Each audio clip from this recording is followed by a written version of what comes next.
Assalamualaikum warahmatullahi wabarakatuh. Balik lagi bersama Maidatul Farhi. Oke, kali ini kita akan membahas tentang pertidaksamaan nilai mutlak. Jadi kalau misalkan berdasarkan sifat nilai mutlaknya, kita akan memiliki sifat nilai mutlak dari A dikali dengan nilai mutlak dari B, itu akan sama dengan nilai mutlak dari A, B.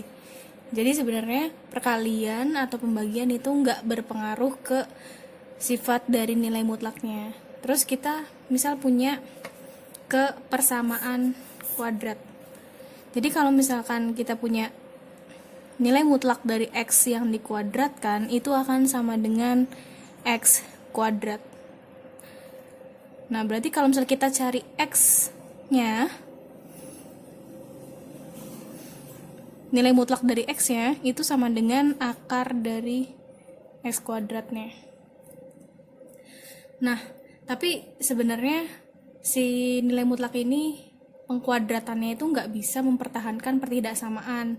Jadi kalau misalkan kita masuk ke pertidaksamaan, misal kita punya negatif 3 itu lebih kecil dari 2. Nah, kalau misal kita kuadratkan kedua ruasnya, min 3 kuadrat, itu nggak mungkin kurang dari 2 kuadrat.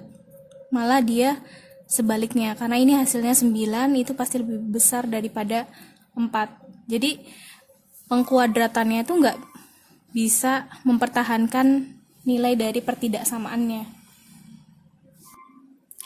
Oke, terus misal kita punya contoh kayak gini. Contoh soalnya, nilai mutlak dari 3x plus 1 itu lebih kecil dari 2 nilai mutlak X min 6. Jadi kalau misalnya kita punya soalnya kayak gini, itu bisa dikerjakan langsung pakai pengkuadratan 3x plus 1. Nah, ini kan masih perkalian yang di luar, jadi distributif.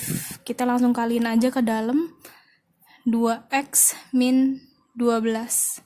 Nah, kalau kita mau ngilangin nilai mutlaknya, kita tinggal kuadratin di kedua ruasnya. Berarti ini dikuadratin, ini berubah jadi cekung, kayak gitu.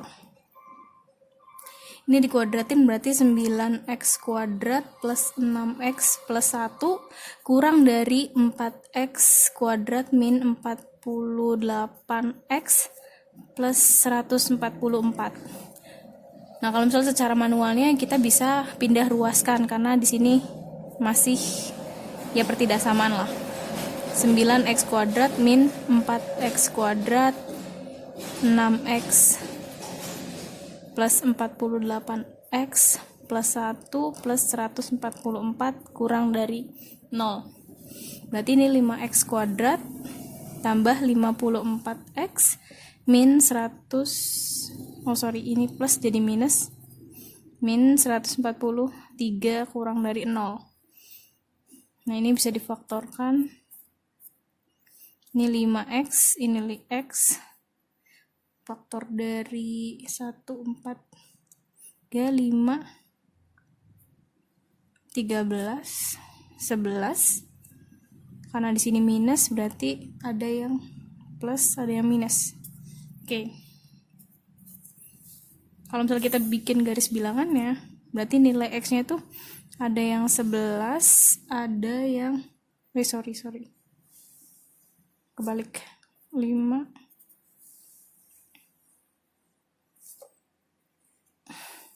ada yang minus 13, ada yang 11/5.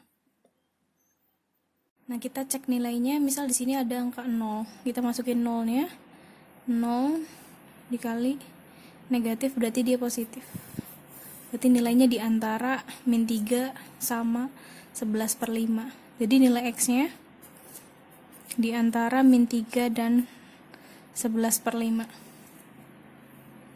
Min 13.